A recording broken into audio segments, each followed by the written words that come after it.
Hello students, welcome again.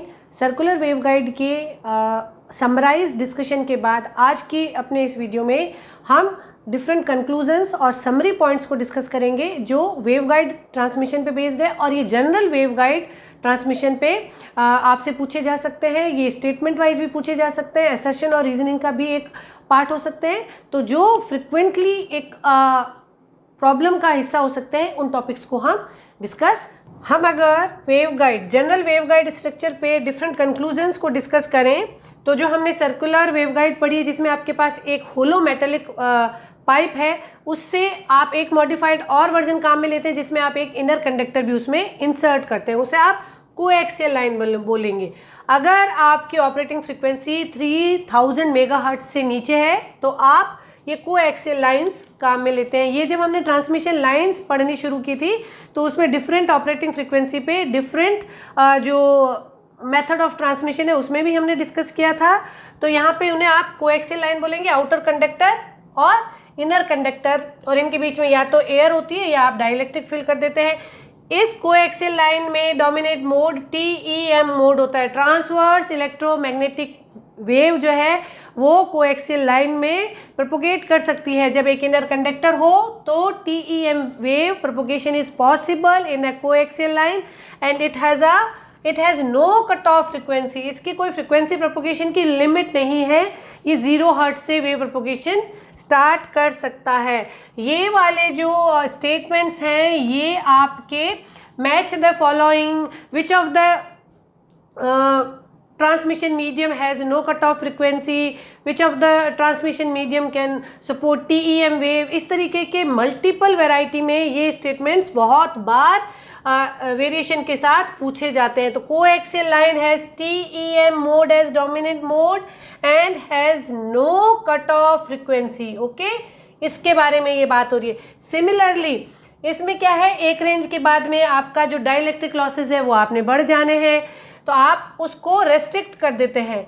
इसी तरीके से हमने पैरेलल लाइंस पढ़ी थी जिसमें दो कंडक्टर्स आप पैरेलल में जब आप रन करते हैं तो उस कंडीशन में भी TEM मोड जो है वो डोमिनेट मोड होगा, कोई कट ऑफ फ्रिक्वेंसी इसकी नहीं होगी। लेकिन जैसे जैसे आपकी ऑपरेटिंग फ्रिक्वेंसी बढ़ेगी इसमें रेडिएशन लॉसेस बढ़ने लगते हैं। तो सर्कुलर कंडक्टर की जगह अगर आप फ्लैट कंडक्टर काम में लें और इन कंडक्टर्स के बीच में स्पेसिंग कम करते जाएं तो जो रेडिएशन लॉसेस है इसके फील्ड डिस्ट्रीब्यूशन का आउटर सरफेस में जो डिस्ट्रीब्यूशन है वो कन्फाइन हो जाता है। अगर आप इनके बीच की स्पेसिंग कम करते जाएं और राउंड की जगह अगर आप फ्लैट वायर इंस्टॉल करते जाएं तो उस मॉडिफिकेशन को हम माइक्रोस्ट्रिप लाइन की फॉर्म में पढ़ते हैं। उसमें एक कंडक्टर के ऊपर बहुत ही कम डिस्टेंस पे सेकंड फ्लैट कंडक्टर आप प्लेस करते हैं और अगर ये सेकंड कंडक्टर आपका ग्राउंड हो तो आप उसे माइक्रोस्ट्रिप लाइन भी बोल सकते हैं। ये इसका एक एग्जांपल है, ये आपका ग्राउंड है। तो ग्राउंड से यहाँ पे बीच में आप एक डाइलेक्ट्रिक की लेयर इंस्टॉल कर देंगे और उसके ऊपर आप एक लाइन कंडक्टर लगा देते हैं। तो आपने क्या किया, सरफेस को ग्राउंड की तरह ट्रीट किया, एक लेयर आपने डाइलेक्ट्रिक की लगाई, ये आपका डाइलेक्ट्रिक मटेरियल है,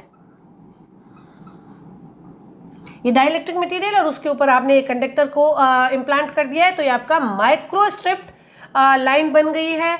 ये भी TEM डोमिनेंट मोड अपने साथ एग्जिस्ट कराता है, इसकी भी कोई कट ऑफ फ्रिक्वेंसी नहीं है। अगर माइक्रोस्ट्रिप लाइंस को वेवगाइड से कंपेयर किया जाए तो इसमें लेस स्पेस ये ऑक्यूपाई करता है, इसका वेट भी बहुत कम है। आपको सिंपली आपने जो भी अपनी फैब्रिकेशन किया है उस पे जहाँ पे आपका बेस ग्राउंड की तरह आप ट्रीट करें उस पे एक thin layer of conductor can work as a microstrip line. तो इसका वेट बहुत कम होता है, लो कॉस्ट मैन्युफैक्चरिंग इसकी पॉसिबल है, इजी टू फैब्रिकेट है, ठीक है। और अगर डिसएडवांटेजेस हम डिस्कस करें तो इसमें वेवगाइड के कंपैरिजन में हाई अटेन्यूएशन है, इसकी लो पावर हैंडलिंग कैपेसिटी है और स्मॉल डिग्री ऑफ रेडिएशन भी इसमें एग्जिस्ट करता है वेवगाइड के कंपैरिजन में। पैरेलल वायर को की लिमिटेशंस को ओवरकम करने के लिए हमने माइक्रोस्ट्रिप बनाया था। तो ये तो different similar method of propagation है। इसके बाद में अब हम डिस्कस करते हैं कि अगर हम किसी भी वेवगाइड में डोमिनेंट मोड को ट्रांसमिट करते हैं तो उसके क्या एडवांटेज है। ओके, नेक्स्ट जो कंक्लूजन हम डिस्कस करेंगे वो ये है कि what are the advantages for dominant mode transmission.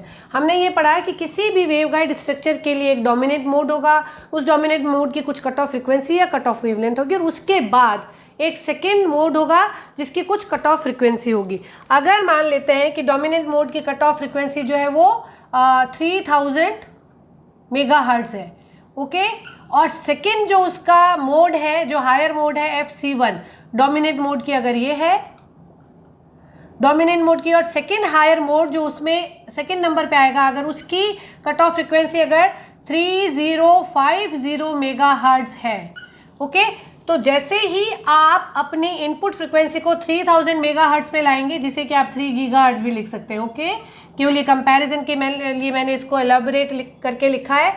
तो जैसे ही आपकी इनपुट फ्रिक्वेंसी 3000 मेगाहर्ट्ज़ होगी, आपका डोमिनेंट मोड ट्रांसमिट होता रहेगा और केवल डोमिनेंट मोड ट्रांसमिट होगा तब तक कि आपकी इनपुट फ्रिक्वेंसी 3050 पे नहीं आएगी।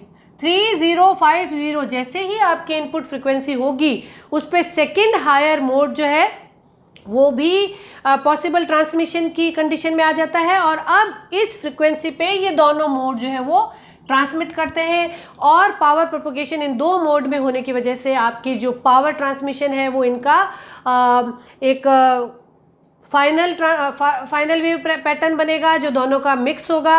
अब जब आप इसको रिसीव करना चाहेंगे तो कॉम्प्लेक्सिटी ऑफ रिसेप्शन बढ़ जाती है जब आप मल्टीपल मोड को ट्रांसमिट करते हैं और मल्टीपल मोड में से किसी एक पर्टिकुलर मोड को आपको अगर रिसीव करना हो। तो हमारी कोशिश ये रहती है कि हम वेवगाइड को इस तरह से डिज़ाइन करें कि उसमें हम एक हाई रेंज तक केवल डोमिनेट मोड को ट्रांसमिट करें। डोमिनेट मोड अगर केवल ट्रांसमिट होता है तो उसका रिसेप्शन बिना किसी कन्फ्यूज़न के, बिना किसी कॉम्प्लेक्सिटी के हो जाता है और हमारे लिए ट्रांसमिशन सेटअप या जो कम्युनिकेशन चैनल सेटअप है वो काफ़ी ईजी टू हैंडल होता है। इसे आपका जो ऑप्टिकल फाइबर कम्युनिकेशन है उसमें सिंगल मोड और मल्टी मोड फाइबर के जो कंपैरिजन थे उससे कंपेयर करके समझ सकते हैं कि जब केवल वेवगाइड में डोमिनेट मोड ही ट्रांसमिट होता है तो उसके क्या क्या एडवांटेज हैं। उसका एडवांटेज ये है कि lower power dissipation, second mode में पावर नहीं डिस्ट्रीब्यूट हुई, आपके सिंगल मोड में पावर कंसिस्ट हो रही है और वो आप रिसीव भी कर पा रहे हैं। अदरवाइज रिसेप्शन पे आपको सेकेंड मोड जो कि आपको नहीं चाहिए था वो भी अपना पावर कंट्रीब्यूशन ले लेता है और आपका रिसीव्ड पावर कम हो जाता है। ओके, तो एक तो ये काम हो गया कि पावर डिसिपेशन नहीं होगा, सेकेंडली कम होगा, sorry, it requires smaller, cheaper, lighter guiding structure. केवल अगर आपको डोमिनेट मोड ही ट्रांसमिट करवाना है, सिंगल मोड ट्रांसमिशन करवाना है तो आपका जो स्ट्रक्चर है वो काफ़ी स्मॉलर हो जाता है हायर मोड ट्रांसमिशन के कंपैरिजन में। चीपर भी हो जाएगा, लाइटर भी हो जाएगा। दीज ऑल आर को related statements. It has a simple coupling components. अगर केवल एक ही मोड में पावर ट्रांसमिट हो रही है तो कपलिंग करके उसे रिसीव करना, कपलिंग कंपोनेंट्स, फाइनली जो वेव ट्रांसमिट होती है, जो वेवगाइड में एनर्जी है, जो वेव है, उसे आप कपलिंग करके किसी दूसरे वेवगाइड में भी ट्रांसमिट कर सकते हैं, उससे आप रिसीव भी कर सकते हैं। सिंगल मोड, अगर केवल डोमिनेट मोड ट्रांसमिशन हो रहा है तो ये जो आपकी कपलिंग स्ट्रक्चर है वो भी सिंपलर कंपोनेंट्स होते हैं। और ये जो रेंज है जहाँ पे कि सेकेंड हायर मोड, ये है डोमिनेट मोड की कट ऑफ फ्रिक्वेंसी, ये है सेकेंड हायर मोड की कट ऑफ फ्रिक्वेंसी, इनके बीच में जो गैप था, कितना गैप हुआ, 50 मेगाहर्ट्ज़। 50 मेगाहर्ट्ज़ तक की बैंडविड्थ में आप केवल डोमिनेट मोड ट्रांसमिट कर सकते हैं और इस बैंडविड्थ को हम बोलते हैं बैंडविड्थ विदाउट हायर मोड और single mode dominate mode propagation bandwidth. ये भी डिसाइड करता है कि हमारी जो वेवगाइड हमने डिज़ाइन की है उसको किस रेंज ऑफ फ्रिक्वेंसी में आप काम में ले सकते हैं। अगर 50 हर्ट्ज़ तक इसमें केवल डोमिनेट मोड ट्रांसमिट करता है तो आप इसे प्रेफर करेंगे। अगर आपने सेकंड इस तरह से कोई वेवगाइड बनाई जिसमें सिंगल डोमिनेट मोड ट्रांसमिशन अगर 100 मेगाहर्ट्ज़ पे आता है तो ये बैंडविड्थ है जिसमें केवल डोमिनेट मोड ट्रांसमिट होगा, हायर मोड नहीं आ रहा है। ठीक है, हायर मोड एक साथ एक आ सकता है, हायर मोड एक साथ दो आ सकते हैं। ठीक है, तो उस केस में ये आपकी जो बैंडविड्थ वाली वेवगाइड है वो भी आपके लिए ज़्यादा यूज़फुल हो जाएगी आपकी एप्लीकेशन के हिसाब से। तो किसी भी वेवगाइड को सेलेक्ट करने में उसकी सिंगल मोड ट्रांसमिशन की बैंडविड्थ क्या है वो भी एक गवर्निंग फैक्टर होता है। तो अभी जो हमने सर्कुलर वेवगाइड के एडवांटेज और डिसएडवांटेज पढ़े, उसमें आप अब जैसे जैसे हम डिस्कशन करते हैं डिफरेंट जो पॉइंट्स हैं वो हमें याद आ जाते हैं। तो अगर हम बैंडविड्थ विदाउट हायर मोड में कंपैरिजन करें तो सर्कुलर वेवगाइड के डिसएडवांटेज में आप एक लाइन और लिख लीजिए कि सर्कुलर वेवगाइड का जो bandwidth without higher mode propagation है वो स्मॉलर है compare to the rectangular waveguide for I think same attenuation, अगर आप दोनों में कंपेयर कर रहे हैं तो ओके ये भी आपके लिए एक गवर्निंग फैक्टर होता है। तो single mode transmission with help of dominate mode transmission, इसे आप advantage of dominate mode transmission भी लिख के नोट्स बना सकते हैं। ये भी आपसे पूछे जा सकते हैं, what are the different advantages when dominate mode transmission is occurring in a waveguide. ये आपको डिस्क्रिप्टिव भी लिखने हो सकते हैं, या फिर आपको जब हम असर्शन और रीजनिंग के स्टेटमेंट्स पढ़ रहे हैं तो उसमें भी हमें ये स्टेटमेंट्स मिल सकते हैं। तो ये हो गया next topic, dominate mode transmission के क्या एडवांटेजेस हैं, सिंगल मोड ट्रांसमिशन बैंडविड्थ क्या होती है।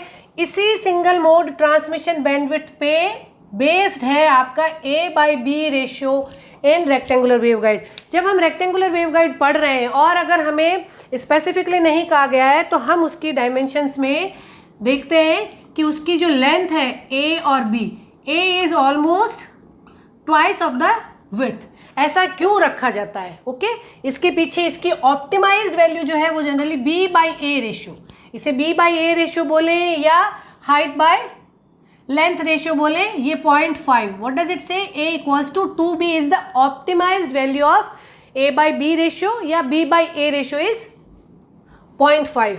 ऐसा क्यों है? हम देखते हैं कि रेक्टेंगुलर वेवगाइड में डोमिनेट मोड क्या होता है? TE10, तो lambda C equals to 2A। Second higher mode जो इसमें एग्जिस्ट करेगा वो है TE01 जिसकी वेवलेंथ है 2B, TE02 की lambda C is A, TE02 की lambda C is B, TE11 या TM11 की lambda C is 2AB upon √A²/B²। यहाँ पे आप ये देखिए कि कट ऑफ फ्रिक्वेंसी कम या कट ऑफ वेवलेंथ ज़्यादा, वही डोमिनेट मोड को डिसाइड करती है। तो सबसे पहले आपका हाईएस्ट जो डायमेंशन होगी वो 2A होगी, ठीक है, because A is greater than B। हम अगर A को ग्रेटर देन B रखते हैं तो सबसे पहले डोमिनेट मोड ये आ जाएगा। अगर A और B की जो ये रेशियो है इससे अलग डायमेंशंस दी हो, if A is not greater than B तो आपका डोमिनेट मोड भी बदल जाएगा। डोमिनेट मोड वो होगा जिसका कट ऑफ वेवलेंथ सबसे लार्जेस्ट हो। बी केयरफुल, अगर एग्जाम में डायमेंशंस चेंज कर दिए तो सीधे स्ट्रेट फॉरवर्ड मैनर में ये आंसर ना लिखें, उस कंडीशन में आपका जो डोमिनेट मोड है वो बदल जाएगा। TE01 भी हो सकता है if B is greater than A। Okay तो यहाँ पे जनरल केस में जब A is greater than B तो इस तरह से होता है। अगर आप B को कम रखते थे, सबसे पहले ये मोड ट्रांसमिट होगा, फिर उसके बाद ये मोड ट्रांसमिट होगा, उसके बाद ये मोड ट्रांसमिट होगा। अगर आप B को कम करते जाएंगे तो इन दोनों में गैप बढ़ता जाएगा। अगर आप B/A रेशियो को कम करते जाएं तो इन दोनों कट ऑफ वेवलेंथ में गैप बढ़ता जाएगा और आपकी जो bandwidth for single mode transmission है वो बढ़ती जाएगी, ठीक है। तो सिंगल मोड ट्रांसमिशन की बैंडविड्थ बढ़ती जाती है जब हम B/A के रेशियो को कम करते जाते हैं, मीन्स हम B को रिड्यूस करते जाते हैं। ओके लेकिन हम B को कंटिन्यूसली रिड्यूस नहीं कर सकते, क्योंकि अगर आप B को विड्थ को कंटिन्यूसली रिड्यूस करेंगे तो ये आपका हायर पावर में वोल्टेज ब्रेकडाउन की कंडीशन को बढ़ा सकता है, as well as attenuation in the waveguide बढ़ सकते हैं। तो आप एक ऑप्टिमाइज्ड वैल्यू रखते हैं, B/A को आप 0.5 रख देंगे।